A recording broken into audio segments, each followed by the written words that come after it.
جد آپ کے خیال میں 2 برس کے عرصے میں کسی کو اتنا ٹارچر میں رکھنا، وہاں مستقل آپ عوام کے اوپر ستم ڈھا رہے ہیں، آپ نے لیڈرشپ کو بند کر کے رکھا ہے، کیا اتنا پریشر ڈالنے کے بعد ان سے مل کے ان کی پلس چیک کی جا رہی ہے کہ وہ کتنا سرنڈر کر رہے ہیں انڈیا کے آگے؟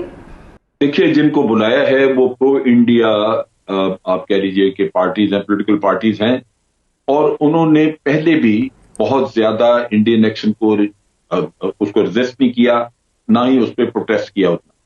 ان کی پروٹیسٹ یہی تھی کہ ہماری آپ نے اسمبلی کیوں ختم کی ہے، وہ تھوڑا بہت جو اٹانومی تھی اس میں وہ رہنے دیتے۔ تو میرا خیال ہے کہ یہ اسمبلی کو بحال کرنے کی حد تک تو ان سے بات چیت ہوگی، اس میں حریت کے لوگ شامل نہیں ہیں، ان کو نہیں بلایا گیا۔ نتیجہ یہ کہ کوئی مخالفت میں آواز اٹھنے والی نہیں۔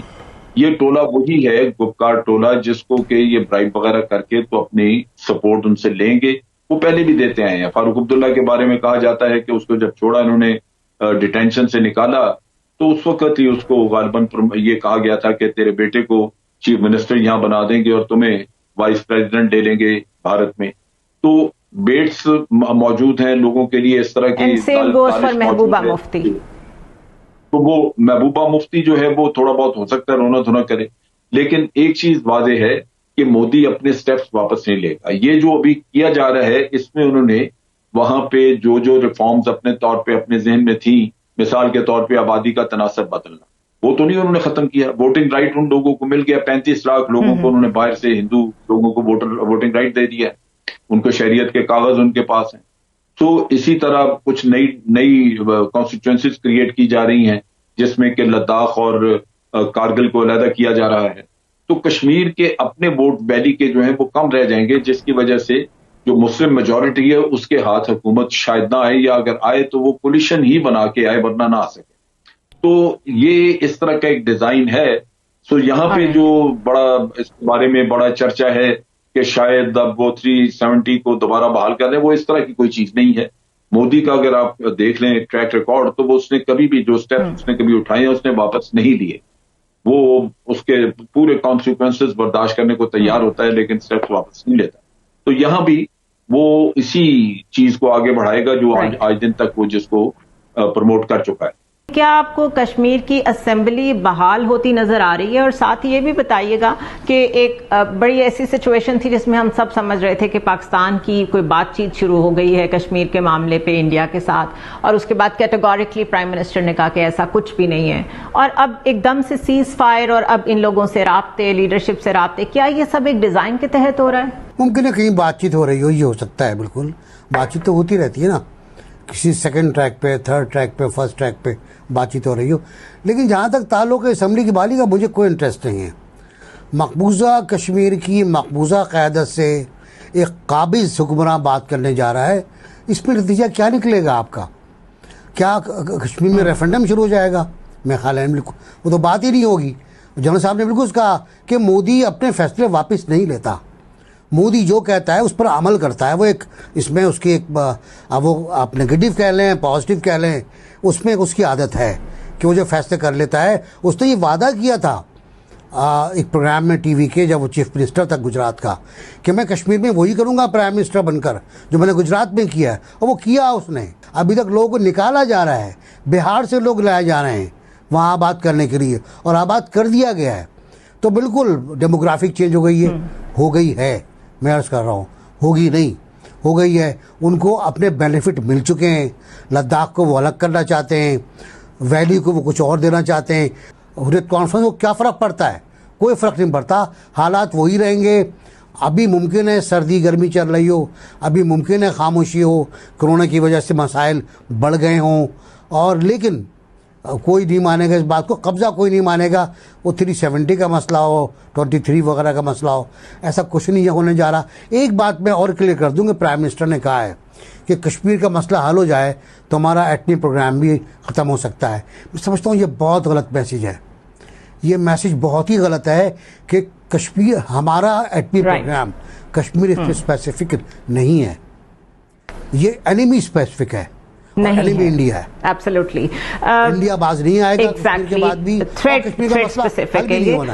اطہر 2 جولائی سے آن لائن ڈومیسائل سرٹیفکیٹس دینے کی سروس کا آغاز ہو چکا ہے. یعنی کہ جو ڈیموگرافک چینجز کی باتیں ہو رہی ہیں, ناصر بیگ صاحب بھی ابھی کہہ رہے تھے, وہ آن لائن آپ کو ڈومیسائلس دے رہے ہیں. نان کشمیریز کو آپ آئیں جی یہاں کے شہری بن جائیں, زمین خریدیں, کاشتکاری کریں, بزنس کریں, جو مرضی کریں. اس کا مطلب ہے کہ 2,90,000 نان کشمیریز اگر ابھی تک آن پیپر وہاں پہ آن ریکارڈ آ چکے ہیں, تو ایک ہفتے میں 1 مہینے میں وہاں پتہ نہیں کیا سے کیا ہو جائے.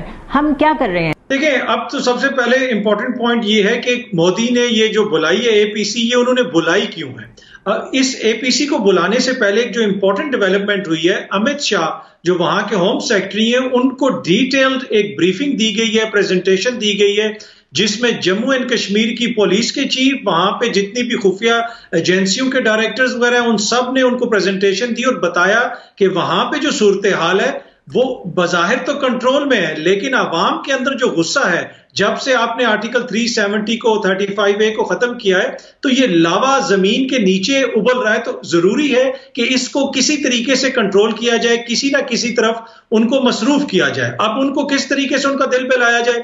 ماضی میں یہ جن کرداروں کو یوز کرتے تھے, جن سیاسی پارٹیز کو یوز کرتے تھے, یہ دوبارہ ان کو انگیج کر رہے ہیں. اب جب وہاں پہ کرفیو وغیرہ لگا اور یہی جو سیاسی لیڈرشپ ہے وہاں کی, اس کی گرفتاریاں ہوئیں, تو عام کشمیری نے اس پہ کوئی ریئیکٹ نہیں کیا. عام کشمیری کا تو یہ کہنا ہے کہ تم تو ویسے ہی پہلے ان کے ساتھی تھے, اب اگر تمہیں نظر بند کر دیا گیا, ہاؤس اریسٹ کر دیا گیا, تو میری زندگی پہ کیا اثر پڑتا ہے؟ وہ تو آپ کے ہی ساتھی تھے. لیکن انہی کے ذریعے, انہی کرداروں کے ذریعے دوبارہ وہ سچویشن کو وہاں پہ کنٹرول کرنے کے لیے اور وہ سچویشن کیوں خراب ہو رہی ہے جس کا ذکر آپ نے کیا کہ ڈومیسائل وہاں پہ لوگوں کو مل رہے ہیں, وہاں پہ ایک دم سے ڈیموگرافک چینج کرنے کی کوشش کی جا رہی ہے, اور وہاں پہ جو کشمیری رہتا ہے, جو آن دا گراؤنڈ کشمیری رہتا ہے, وہ اس ساری چینج کو دیکھ رہا ہے, وہ اپنے اس کو دیکھ رہا ہے کہ اس کے حقوق کو کس طرح سلب کیا جا رہا ہے. تو اسی وجہ سے اس کے اندر اضطراب ہے. اب اس کو کنٹرول کرنے کے لیے یہ ایک طرح سے بلائی جا رہی ہے. جی زیم خان صاحب, جس طرح اطہر بات کر رہے ہیں, اسی طرح اگر ہم اس کو کشمیری ایک عام سٹیزن کے اینگل سے دیکھیں تو یہ کیس بالکل وہی ہے جس طرح پیلسٹائن میں سیٹلمنٹس ہٹا کے مسلمانوں کی وہاں پہ پیلسٹائن اتنا سا رہ گیا ہے, کشمیر میں سیم فارمولا فالو ہو رہا ہے. خبریں وہاں سے کوئی آ نہیں رہی کیونکہ کمیونیکیشن بالکل کٹی ہوئی ہے کشمیر کی دنیا سے. آپ کے خیال میں وہاں ہو کیا رہا ہے؟ اور ایک عام سٹیزن کو جب یہ نظر آتا ہے کہ نئی آباد کاریاں وہاں پہ ہو رہی ہیں, بالکل نان مسلم لوگ آ رہے ہیں, آپ کی ایتھنک اور ریلیجس مائنورٹی بن رہی ہے وہاں پہ, جب آپ میجورٹی میں تھے, تو وہ کیسے ری ایکٹ کریں گے؟ کیا وائلنس اور بڑھے گی وہاں پہ؟ دیکھیے, وائلنس تو بڑھ سکتی ہے, وائلنس تو بہت عرصے سے ہے, اور کشمیری جو ہیں وہ اپنی جد و جہد تو کر رہے ہیں, لیکن سوال یہ ہے کہ اس جد و جہد کا کیا نتیجہ نکلے گا. آپ دیکھیے, یہ جو 2019 کا الیکشن تھا, اس میں بی جے پی نے باقاعدہ الیکشن اپنے مینیفیسٹو میں یہ وعدہ کیا تھا کہ وہ آرٹیکل 370 کو ریووک کریں گے. آرٹیکل 370 کو ہم نے تسلیم نہیں کیا پہلے بھی, لیکن ہمارے لیے جو سب سے خطرناک بات ہے اور جو کشمیریوں کے لیے سب سے خطرناک بات ہے, وہ وہی ہے جو سب کولیگز نے کہی ہے کہ کشمیر کی ڈیموگرافی کو تبدیل کر دیا جائے. کیونکہ کشمیر صرف پہاڑوں کا, دریاؤں کا نام تو نہیں ہے, کشمیر تو کشمیری عوام کا نام ہے, جو ہماری محبت ہے, جس کی خاطر ہم 70 سال سے بھارت کے ساتھ جھگڑ رہے ہیں, لڑ رہے ہیں, جنگیں کر رہے ہیں, وہ تو کشمیری عوام کی خاطر ہے نا. اور اگر کشمیری عوام کو ہی اقلیت میں بنا دیا جاتا ہے, ان کو اپنے گھر میں ہی اجنبی بنا دیا جاتا ہے, تو اس کا تو مطلب ہے کہ کشمیر کو کشمیریوں سے چھین لیا جائے گا اور کشمیر کو پاکستان سے بھی چھین لیا جائے گا. یہ تو پاکستان کے لیے ایک ورسٹ کیس سینیریو ایمرج ہو رہا ہے, اور کشمیریوں کا سب سے بڑا نائٹ میئر جنم لے رہا ہے, اور پاکستان بظاہر کچھ نہیں کر پا رہا ہے. جس طریقے کی موبلائزیشن کرنی چاہیے تھی وہ نہیں کر پا رہا ہے, بھارت کا ہاتھ نہیں روکنا پا رہا ہے.